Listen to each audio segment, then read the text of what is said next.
Hi there, just checking to see if I'm live. I think so. I think I'm live. Just can't see the computer screen without my glasses. Oh, there I am. Okay. All right, so welcome back to the Prioritize Protein Training Series.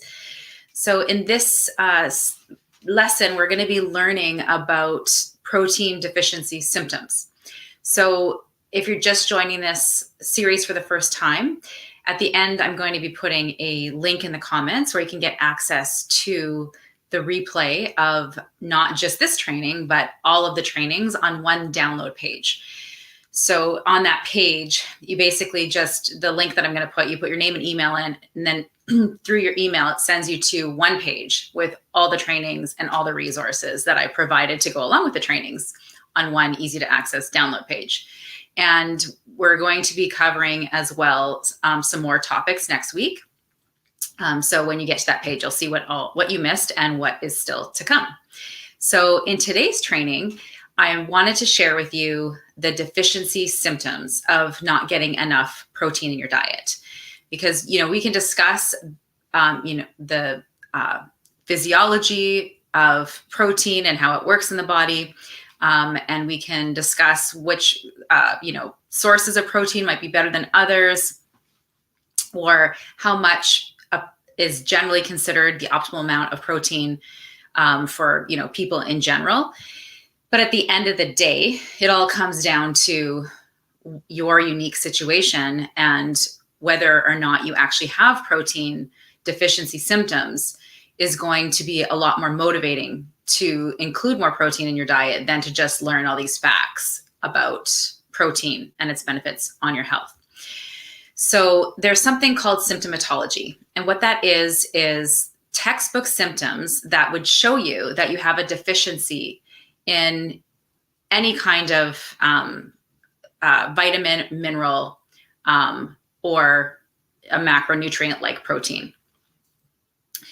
So a lot of people often think like they're only deficient in something if they have, like, say, the deficiency disease associated with that vitamin or mineral, or in the case of protein, there's a deficiency disease of being too deficient in protein. And in all of these situations where a person would have a bona fide deficiency disease, what that means is the deficiency is so extreme that now you have a disease. But you don't just get from having optimal amounts of vitamins and minerals in your system or an optimal amounts of protein to the next day having a deficiency so bad that you end up with a disease. There's a spectrum, right, of deficiency that a person can have. And if you are aware of what the signs are, then you can stop that deficiency from getting worse and actually restore that nutrient that you're missing into optimal amounts in your body. And then as a result of that, your symptoms go away, right? So oftentimes in this society, with the Western mindset that we have, we think of the body as this, separate, having these separate parts, and not realizing that it's not something that is, that these organs and systems do not operate in isolation from each other. They're all interconnected. So in order to have a fully healthy functioning body, you need to have optimal amounts of nutrition to fuel and run your body, and not just fuel as an energy, but every single process that happens in your body, it either uses a protein built of what protein is made of, which is amino acids, along with vitamins and minerals as cofactors to make things function in your body. So when your body is not getting enough of the nutrition it needs, then you start to get symptoms. And those symptoms are not coming up so that you can go find a drug to suppress them so that they don't bother you anymore. They actually have a purpose. They're there to tell you something's wrong, something's missing, and that you, in order to maintain your health, you're going to have to address it at the level of root cause. So it's not just vitamins and minerals that have symptoms of being out of balance or being in deficiency, but also organs, the organs in your body and the body systems will have specific symptoms that will tell you that organ or organ system is starting to go out of balance. So when you get a symptom, you want to make sure that you actually start to nourish that organ or organ system rather than just let it keep getting worse until it's so bad that you end up having a diagnosis for a disease. And that's kind of what's missing in the idea of being optimally healthy, is that most people go from feeling healthy to if they have symptoms, they're not necessarily thinking to themselves, oh, these symptoms are telling me there's something I need to do personally to change, like something I need to change. Instead, what people do is either wait till it gets worse and worse, or repress it, right? Suppress it with drugs, and then end up really sick. And there's this whole space in between. There are so many things that could have been done that would support you to reverse that deficiency or reverse whatever it is that's going on. So that's true prevention. But if you don't know what the symptoms are, and if you don't know that what those symptoms are related to, things being out of balance in your body, whether it's organ systems and organs, or vitamin and mineral deficiencies, or macronutrient deficiencies like protein and fat, for example, then you wouldn't know, right? So it's really, really empowering to understand that there are these symptoms of deficiency that you can address long before things become disease, right? So here's an example that everybody's, very familiar with. A lot of people, when they start to get tired or feel unmotivated or feel overwhelmed or start to gain weight for no reason, or can't seem to lose weight, and they're very tired, they'll often go to the doctor to see if their thyroid is out of balance. To see if they have low thyroid, which in modern medicine, we give a person thyroid hormones. And then, in some cases that does help their situation. And in other cases, some people's issues, don't fully resolve. But there's a huge space between, so to go back to that process, is oftentimes when you go to the doctor, even though you have all the symptoms of low thyroid, when they look on the test, you don't actually have the problem, right? And that's because your problem with your thyroid, it hasn't become so out of balance yet that it's so bad that it's showing up on these tests.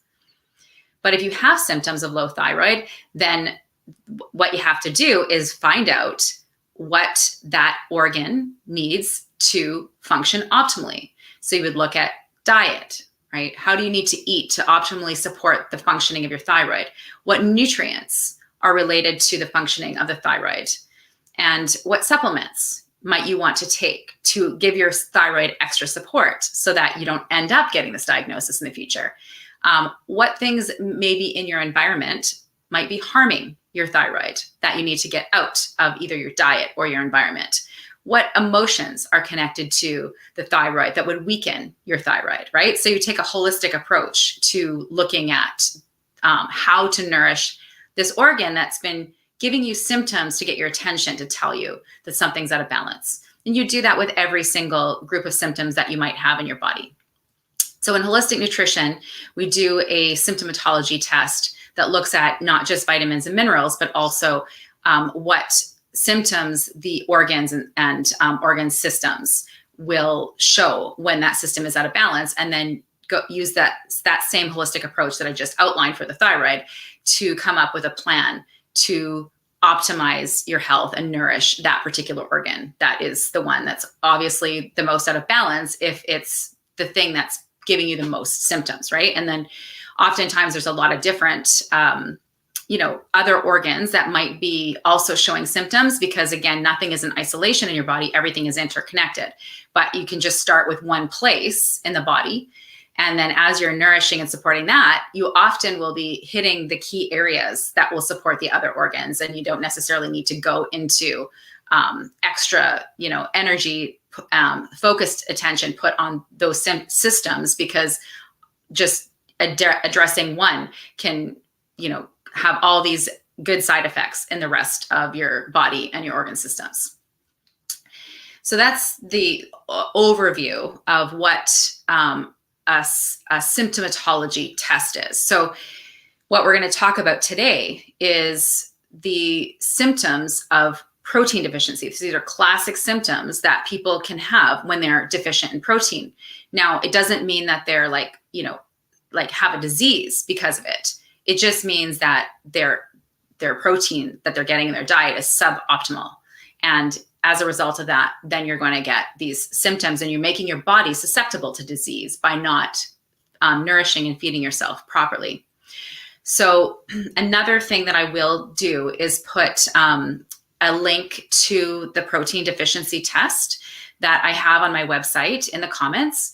But it's also on the download page for those of you who want to join the whole series and learn everything that you can about how optimizing protein will support you to heal and also have optimal health.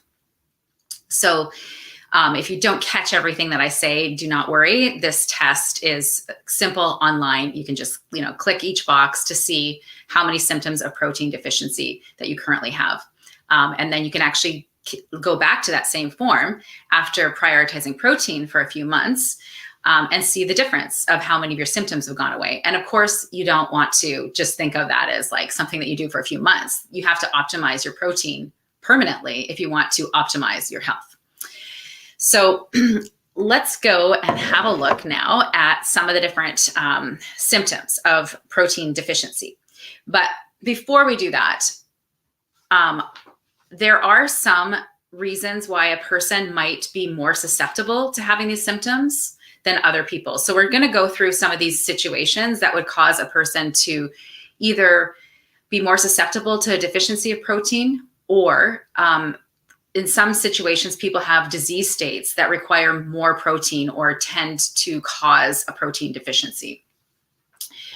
So anyone who is not eating a natural whole foods diet. Okay, so if you're eating a diet that is full of processed foods, then you're not going to be getting good quality protein in your diet, because primarily what a standard North American diet is a diet of a lot of processed foods. So those foods are high in carbohydrates, they're high in salt, they're high in vegetable oils, but they're not high in protein. So that will make you susceptible. So even if you eat by anyone's standards, the average diet, you could be susceptible just because of the quality of the foods that you're choosing. If you're vegan or vegetarian, then automatically you're going to be in a situation where you are eating more carbohydrates. And that is because your body is going to be telling you to eat more food, because those protein or those vegetarian foods, unless it's something like tofu, for example, or hemp seed, is not high in protein. So you're going to have to eat a lot of food to get more protein. And then what you also have to concern yourself with is that you may not be getting optimal amounts of the essential amino acids. So if you are not somebody who is educated on how to eat healthy as a vegetarian or vegan, then you're putting yourself at risk for protein deficiency. And a lot of people do this, right? Like they get excited and on the bandwagon of this, but don't actually do their research in nutrition. And even if you do, a lot of the things that we're told about protein on a vegetarian or vegan diet, it sounds great in theory, but in practice, when you talk to people who have been on vegetarian diets for a long time, or people who've been on like raw vegan diets, etc., you'll see a lot of health problems. You can just go on YouTube and just basically search YouTube for people that are former vegetarians, and they'll tell you their story of what happened to them. And sometimes it happens in like months, right? For me, it only took 13 years before I really woke up to how that was affecting my body, even though I had symptoms of protein deficiency like within 1 year of becoming a vegetarian, because I bought into the like dogma about protein from the vegetarian perspective. I ignored the symptoms, right? So here's why I'm telling you the symptoms, because who cares about who's right or who's wrong. At the end of the day, it's your body, right? And if your body is giving you, if you have symptoms of protein deficiency, well, then you're not getting enough protein regardless of what your diet is, okay? So because there's plenty of people in the standard North American diet who do eat animal foods, which are good quality of essential amino acids, but may not be eating enough of those foods. And of course, you could get better quality if you choose to eat grass-fed and organic sources of protein. However, because the quality of protein is so much better in animal food products, if a person doesn't have the financial ability to prioritize the best quality meats, you're still better off to incorporate meat in your diet. If you're deficient in protein, then to have a meatless diet and try to restore your protein levels. Okay, so you just do the best you can with the resources that you have, and that's kind of all you can do, right? So here are some of the things that will put a person, like it'll be a situation or a circumstance that a person might be in their life that would cause them to be more susceptible to being deficient in protein, besides being vegan, vegetarian, or eating a processed food diet. So the first one is digestion and intestinal issues. So if you have trouble digesting food, like you eat food, you get a stomach ache, or you have inflammation in your body, that's a sign of basically intestinal inflammation, right? If you have any inflammation anywhere in your body, it starts in your digestive system. So if you have symptoms of leaky gut or inflammation anywhere, like skin issues, etc., then you have more of a susceptibility to protein deficiency, because your body is not breaking down your food properly and you're not absorbing food properly. So that means you're not getting the protein. And this becomes a revolving cycle for people. So oftentimes people will have low hydrochloric acid and low enzymes. And then because of that, when they do eat meat, they feel a stomach ache. And then the logical thought in that moment, of course, is, well, obviously this is not working for me because I'm eating it and it hurts, right? But unfortunately, it's just driving that, deficiency deeper and causing more aversion to meat, for example. So what you want to do is actually heal your digestive issues at the level of root cause so that you can eat everything in moderation without having any symptoms. The answer is not just in avoiding foods, because when you start to have these symptoms of food deficiency or symptoms of food sensitivities, the list of foods that you can't eat will just grow longer if you don't actually address that at the root cause. So it's just a careful, a process to heal your gut is carefully just figuring out what you can digest right now in this moment, starting to add the enzymes that will help you to digest the other foods. So usually it's, one of three things. Some people have a really hard time and their inflammation will get worse if they eat more protein. Some people, it's if they eat more fat, and some people, if they eat more starchy carbohydrates. And everyone is different. In my experience, working with people with food sensitivities, is that a lot of them, it's actually the stomach aches come from the starchy vegetable foods, not from the meat and not from the fat. Okay, so it's usually I would say actually protein is the one that people digest easiest. So it's usually the starches that are the biggest problem, then the fats, then the protein. But at the end of the day, you want to restore your ability to digest everything. Because that's not just affecting your ability to digest and absorb protein. It's affecting your ability to digest and absorb everything that you take in, right? So you can be eating the best organic food, super nutrient dense diet, but if you're not digesting that food well, then it's just moving through you and you're not actually getting the nutrition. Other things like parasites can be a problem, because those parasites will be eating your food, getting your nutrition. And then also it, doesn't help with inflammation in your gut. So you'll have those kind of things together that will be a challenge to absorb nutrition. So, you have to get that inflammation down. Also, if you have a weakened pancreas. So if you have troubles digesting food, that's already a sign. But if also you have issues with blood sugar imbalance, diabetes, things like that, and those kinds of problems, that anything that affects the pancreas is also going to affect your ability to digest and break down food, because your pancreas produces enzymes to digest all of your nutrients, so protein, carbs, and fats. There's those, that organ, the pancreas, produces those enzymes.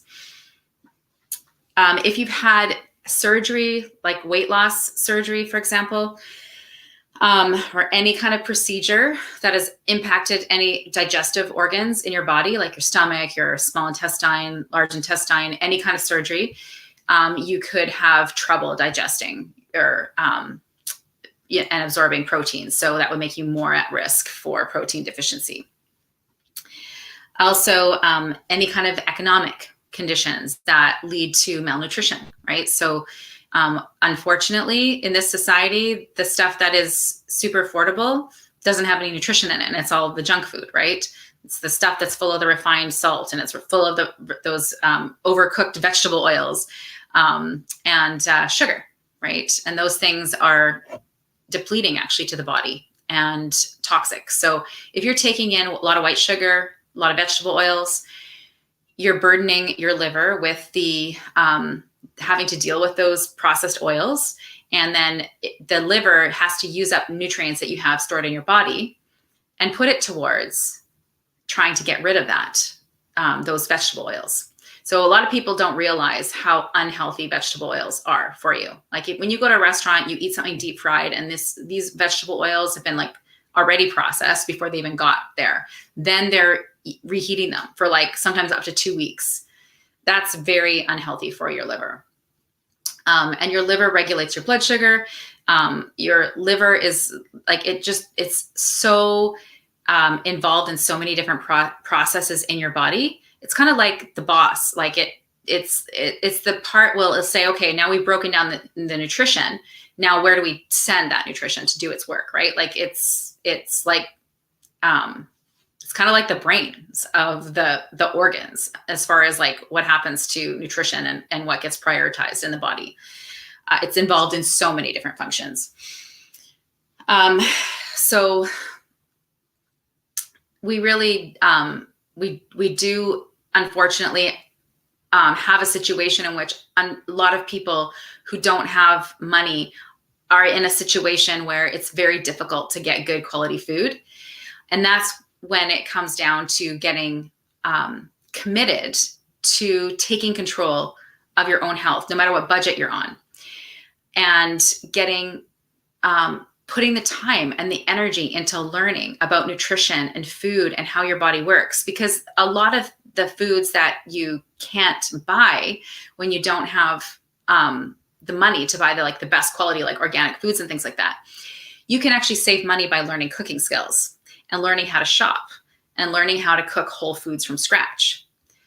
So, you know, it's harder, right? Like it's not as easy. If you have a lot of money, you can if you have a lot of money, you can make it as easy as hiring someone to come into your home to go grocery shopping for you and cook your food for you and make you perfectly balanced meals, right?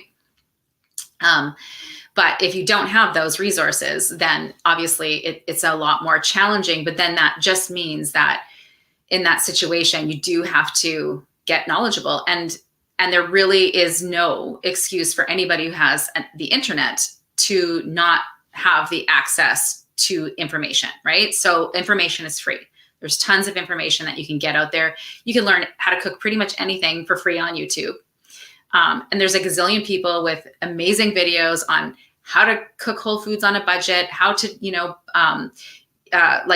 which foods are the most affordable that give you the most nutrition for your buck, right? Like there's so much out there. So it's just a matter of deciding that you're going to take your health into your own hands, get interested in your body and get interested in nutrition and health and have fun in the kitchen, right? It's like, I remember when I first became interested in cooking, I spent years not being interested in cooking. So I understand when people are in that space, it just wasn't there yet. But I actually, unfortunately, got forced to become health conscious because I got sick, right? So this is typical. Most of us leave it till it gets like a problem before we actually do something, or before we're motivated. But, once I was forced to have to learn to cook and to become health conscious, I found it's amazing. I've got to experience so many new foods I'd never tried. So I increased my pleasure in food along with my health at the same time. And, it opened up a whole new world for me. Like it can literally, it can be like a totally new, like a hobby, right? Like, you can look at cooking as being something that, is a huge burden, or you can get excited about it and get creative about it and buy cookbooks, or, go on websites that have really great recipes and just have fun with it. Make it a hobby. Like most people are sitting in the evening in front of their TV. So everybody has time. And at the end of the day, you can actually even watch TV and cook at the same time. So really, if it's important to us, we can prioritize it and make the time for it. Okay, the number 6, moving on to another reason why people would tend to have a tendency to be deficient in protein. It's going to be people who diet. And the reason why is if you're reducing your calories, you're automatically reducing your protein.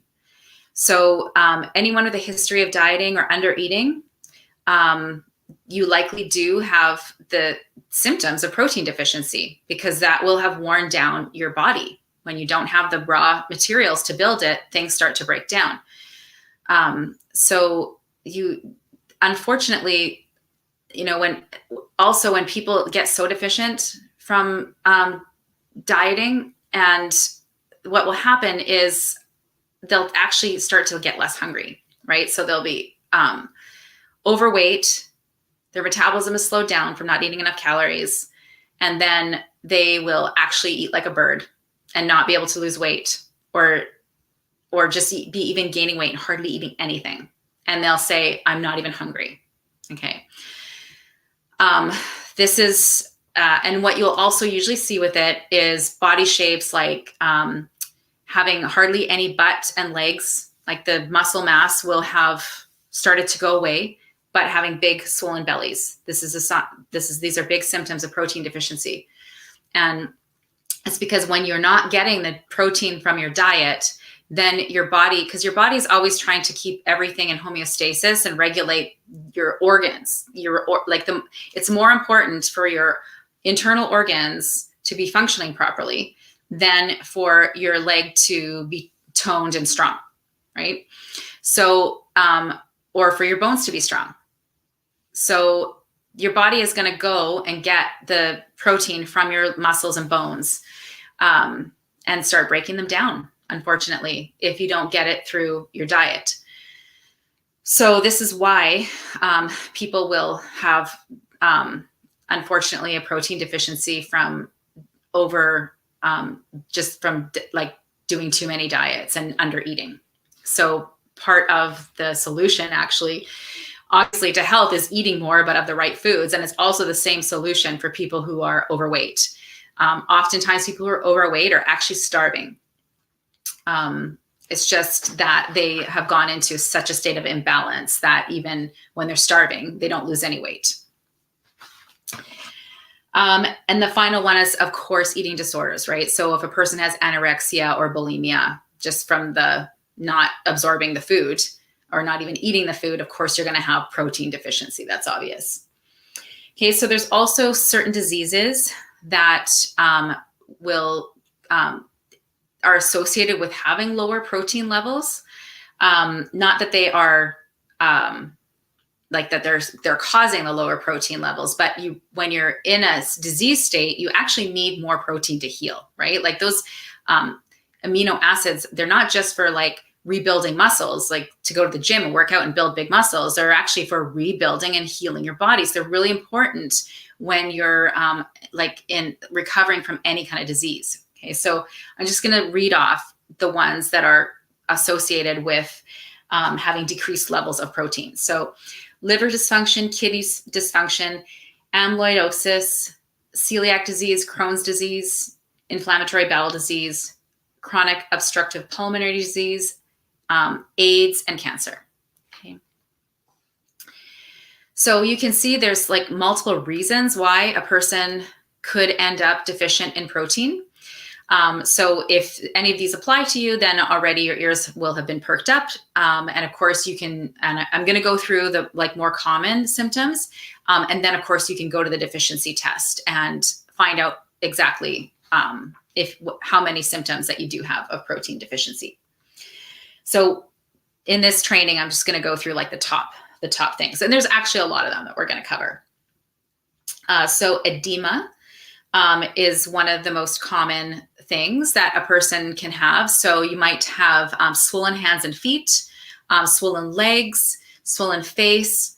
If it gets so bad, then you have that swollen belly and the very skinny legs, basically because of that muscle breakdown that your body is taking from your muscles and bones and using that to keep your organs healthy. But then also oftentimes it's like there's like a you see when you see a starving child, right? You see a video of a starving child, you'll see that's the exact thing that they look like, right? They have the very skinny limbs and then the very bloated belly.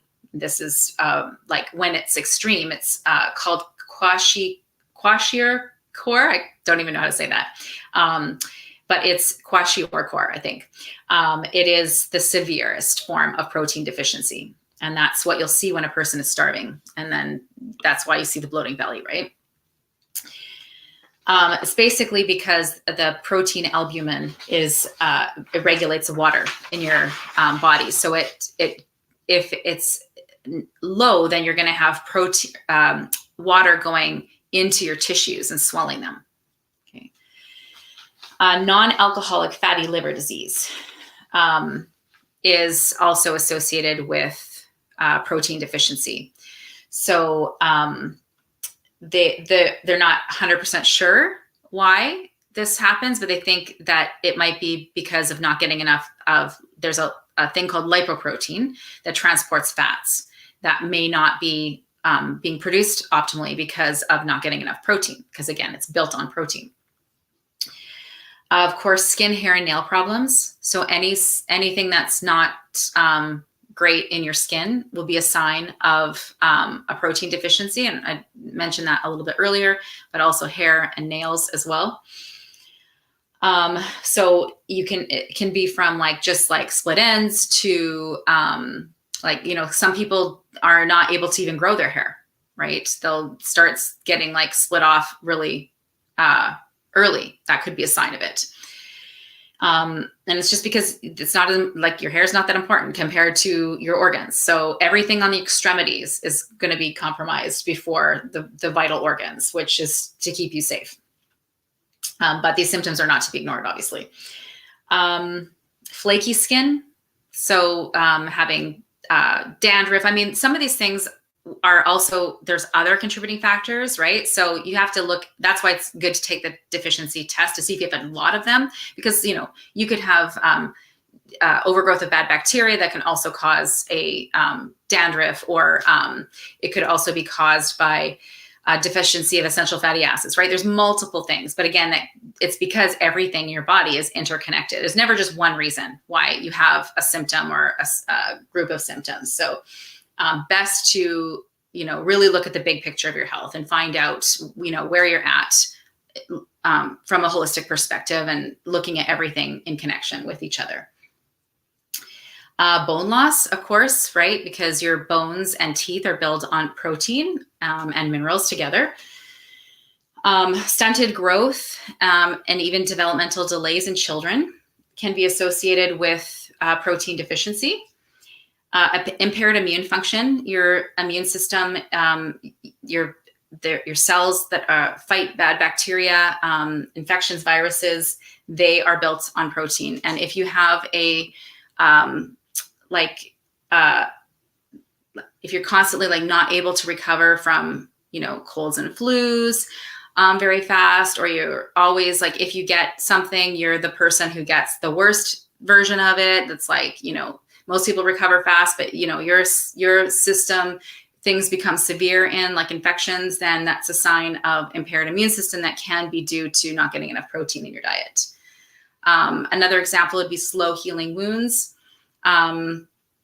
or injuries if you can't recover when you say you sprain your ankle or something like that. You hurt yourself playing sports and you just can't recover. Like it just takes you longer than everyone else. This is another sign of a deficiency of protein. I remember actually just the year before I committed to adding meat into my diet after being a vegetarian for 13 years. I had, besides the symptoms of my teeth breaking and becoming obese, which is interrelated. Protein is interrelated to, basically, if you're not eating enough protein, you're going to be eating a lot of carbohydrates. And I was eating natural whole food carbohydrates, lots of beans and lentils and like with rice and like all those things that a person would eat when they're, a vegetarian. And that is a lot of carbohydrates, and it will cause weight gain when you don't have enough muscle mass. Okay. And when your liver is not happy and it's not regulating your blood sugar well, or, you are super stressed and you have cortisol, and that's also, increasing your sugar and breaking down muscle mass. So these were some of the symptoms that I had in my mid 30s after being a vegetarian, no eggs, no meat for 13 years. I had this weird little spot on my belly, like beside my belly button, that like I would pick at it and it was like a scab and it would just never heal. And after I prioritized protein and put meat back into my diet, of course it healed. So that's an example of it. It can be little small things that you wouldn't even think of. So if you get sick from a cold or flu and you just it takes weeks and weeks for you to recover. It just seems to never get better. That can be a sign. Having an increased appetite or cravings for sugar. So if you're not getting enough protein in your diet, you're never going to feel full. So you're always going to be wanting to constantly eat, snack, and then you may start overeating. Well, you will start overeating carbohydrates because what else is there to eat, right? If you're not eating protein, you're not going to just, eat butter. So you will eat too many carbohydrates, and then that will stimulate more cravings for more carbohydrates. But you can just never get full. It's the feeling of, I just can't get full.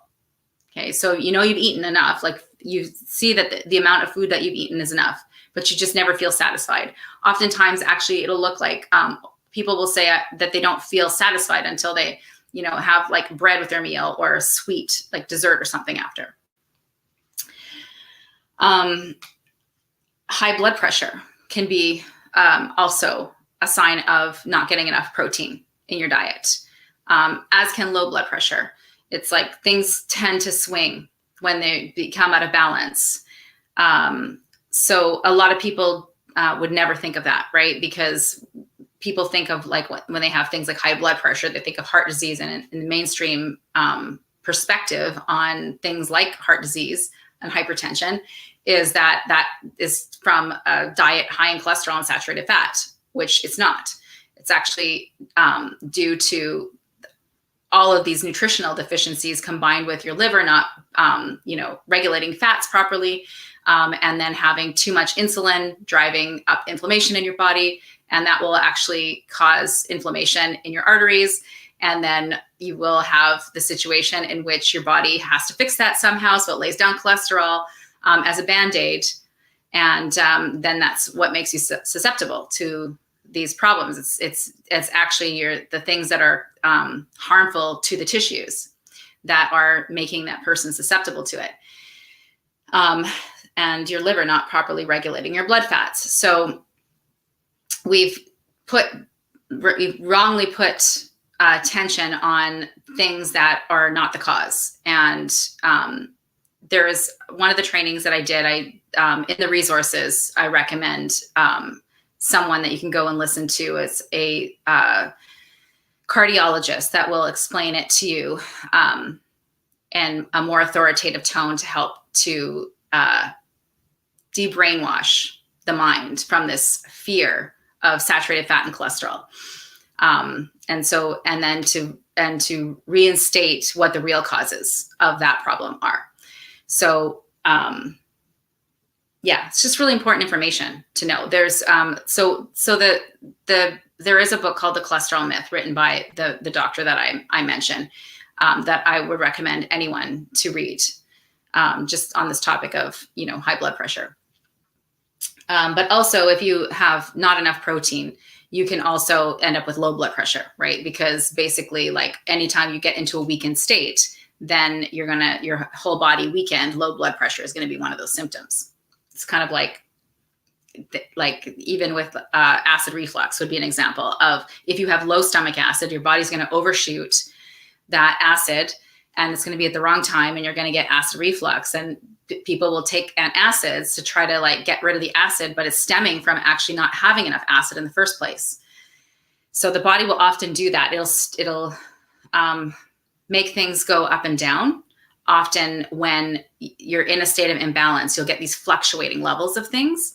That's just one of the ways that before something becomes so bad, right? So for example, when you have like chronic stress, at first you have high cortisol and you have symptoms of high cortisol. And then when you then are in that state for too long, and your body gets weakened and nutritionally deficient from all this things that it has to produce to compensate for these imbalances. And then now you can't produce any cortisol. You start to underproduce cortisol. Then you get like skin rashes and all sorts of problems, because now you're not producing enough cortisol to keep your inflammation in check, right? And then along with that, low cortisol and stress, and you'll get the low blood pressure. So, this is why it's so important to learn more about how your body functions, so that you don't get caught up in like treating symptoms, right? Like, it would be really not good to take an antacid if you have low stomach acid, because you're just going to be making it worse, right? So yeah, learn about your body so that you have the power to change your health and not leave it to someone else because if you leave it to someone else, you're just going to leave it till it gets so bad that you are now diagnosed with a disease. And now you have a more difficult thing to contend with. And at the end of the day, nobody's going to be able to restore your health other than you, if you want to go beyond just suppressing symptoms. And of course, suppressing symptoms is very bad, because what that means is whatever is going on in your body is going to get worse, but you're now not feeling the problem anymore, right? So you're like, la-di-da, I'm fine. No, you're not fine. It's getting worse. Then new symptoms spread out, right? And then you need to get a drug for those symptoms. And then by the time people are in their 60s, 70s, they have 20 pills to just deal with all these symptoms. And then most people actually pass away sick.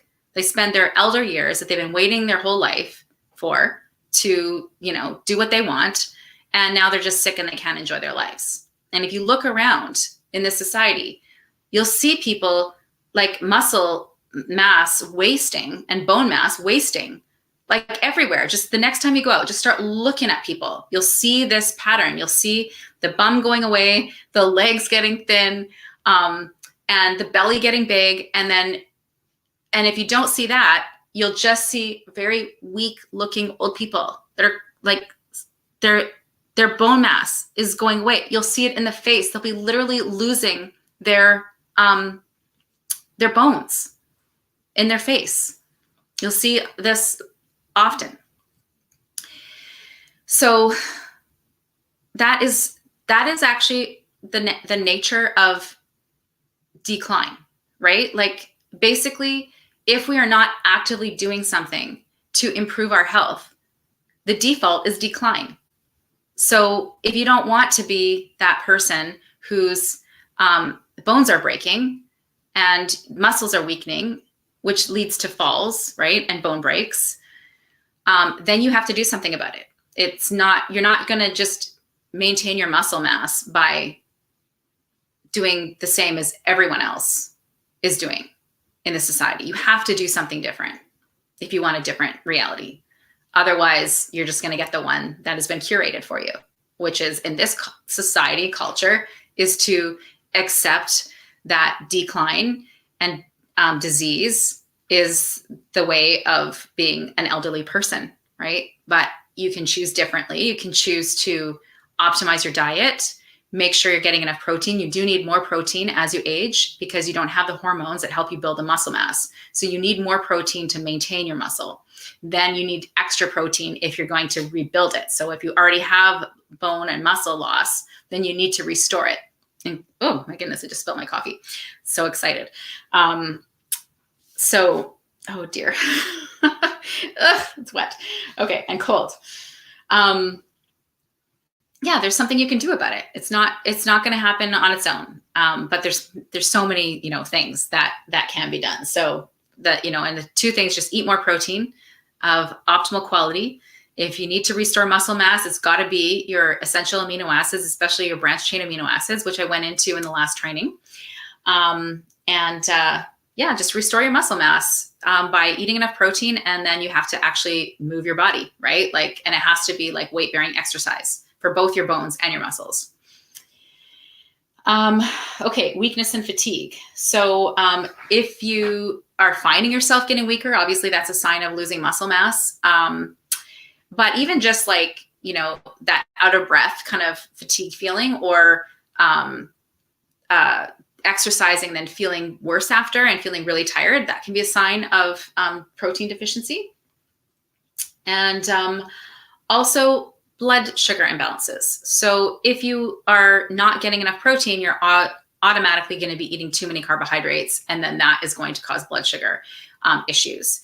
So it's very common in this society where people are not eating enough protein and they're eating a lot of carbohydrates because of the standard North American diet. That is just, very common. So some of the symptoms of low blood sugar can be just you have to snack all the time, or you don't feel well. And that's physically and emotionally, right? If our blood sugar is fluctuating, we're going to have low moods.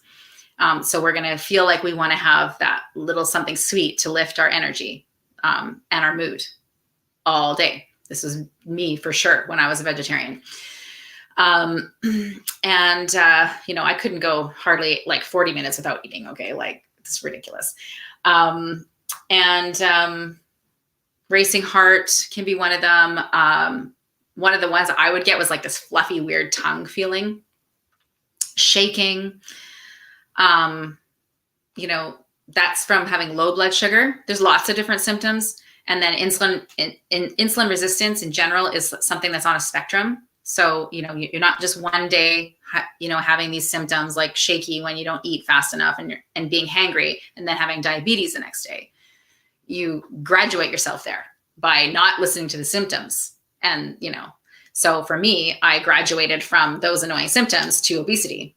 Okay. And then, it probably would have been diabetes had I not figured out what I was doing was not right, even though I bought into the dogma that I was eating the best, healthiest diet in the world.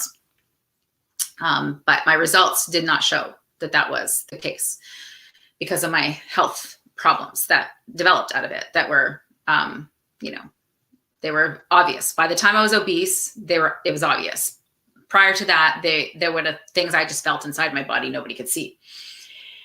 If you have hyperglycemia, then you can have a dry mouth and being thirsty all the time and frequent urination and stuff like that. It's pre-diabetic. So that is very alarming. But again, it would be a common reason that you're having these blood sugar problems is you're not eating enough protein. Once you get that protein on your plate and start balancing your plate and get the sugar down, then everything will stabilize. Let's see here. Low body temperature can be another sign of protein deficiency. It's basically because your metabolism is starting to get sluggish and slow down, right? Because you don't have that muscle mass. Poor sleep and brain fog can be, and of course, depression and anxiety, because your neurotransmitters that give you, feelings of being motivated and happy and not having anxiety is built on protein, right? So the protein is built on amino acids, and each amino acid the neurotransmitters that give you those positive feelings are built on those amino acids. So if you're missing protein, then you're not going to be getting the precursors to your neurotransmitters that make you feel good, right? So serotonin, of course, we think about it with depression, but also sleep, right? If you're not getting enough serotonin, then you're going to have a hard time sleeping as well, and all sorts of other things, which I discussed a little bit more in yesterday's training. And brain fog too is another one that's related to your neurotransmitters. That can be a common issue for people. And you'll also notice it after like sugar binges, which is also what you've done is when you sugar binge is you displace protein, right? And then we've got, of course, any kind of digestive issues, again, because digestive enzymes are built on protein. And then hormone imbalances, because your hormones, like they're actually proteins are building blocks of hormones. But also if you don't have enough muscle mass, that will impact your hormone balance. And then it can result in like menstrual irregularities and low sex drives and things like that. So that's kind of like the overall like bigger symptoms in general that people will how protein deficiency will manifest in your body. And like I said, I do have the protein deficiency symptomatology test, which I will post after here, that you can go and look at more symptoms. And so basically what you'll see is basically everything I talked about, but some of them broken down into like specific things so that, you know, it's not just like nails, but like what happens to nails, etc. So there you have it. At the end of the day, no matter, you know, like what the, you know, nutritional dogmas and things that are out there about protein, on the individual level, this, like, regardless of anything you've learned, if you have these symptoms, then there's a good chance that you are not getting enough protein in your diet. So, you know, figure that out by doing the test yourself, and then start experimenting with adding more protein in your diet and see how you feel. And right away, just, you know, formulating a healthy plate, that is, you know, just at each meal. That's like the simplest thing you can do is create a balanced plate, which will help not just with protein deficiency, but it'll actually help with all of your deficiencies. Because if you're eating the basis is your whole foods diet, and on that plate, you're putting your macronutrients correctly, okay, of natural whole foods, then you're automatically also getting optimal amounts of all your vitamins and minerals, because they are found in those whole foods. But it's not going to be balanced if you're not getting the macronutrients right. Okay, so I went into that in the second training in this series. So if you want more instruction for how to balance your plate, then make sure you sign up for this series so that you can learn more. So this is number 4 of 6 trainings, and I will be back next week, next Tuesday, for a training where I'm going to be sharing with you very like more of a context around certain things that you've heard about protein that might make you afraid to eat too much protein. So we're going to look at these topics in context, okay? Because what you'll notice is when it comes to nutritional information out there is you'll meet like people with all these different experiences that they've had with things. And what you'll realize is that people are correct when they say, this eating this way did this or that for me, and it benefited them in some way. But it doesn't mean that's correct for you. So there's always a context in which what you hear is actually true. And then there's also context in which it's not true. And unfortunately, a lot of times people just apply it to themselves when it's actually not relative to their situation or not the best idea for them, given where they're at. So I've been trying to instill that through this whole series, that, you know, everybody is unique and has unique nutritional needs at different stages in their life, right? Like when I was a vegetarian that first year, I became a vegetarian. I just was convinced everybody needed to be a vegetarian because I became so much healthier the year I became a vegetarian. But I didn't realize 2 things. Number one was actually it wasn't the absence of meat that made me healthier. It was the inclusion of more vegetables and a whole foods diet that was making me feel better. And when you're coming off the standard North American diet, people are often kind of toxic and they need more of those vegetables because vegetable foods are cleansing, animal foods are building. So you'll feel better at first. And that was the right thing to do at that moment. That was the right thing to do. If I got good results, it meant it was the right thing to do. But a year later, when I had 7 cavities, then that's when I should have been like, this is weird. I've only ever had 2 small cavities my whole life. Now I go to the dentist after being vegetarian for a year and my bones are breaking down, right? Your teeth are your bones.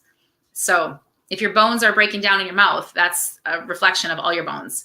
So it's really important to, listen to your body, not the dietary dogma. And one of the ways of listening to your body is by doing these types of symptomatology tests to find out, where you're at so that you can take your health into your own hands.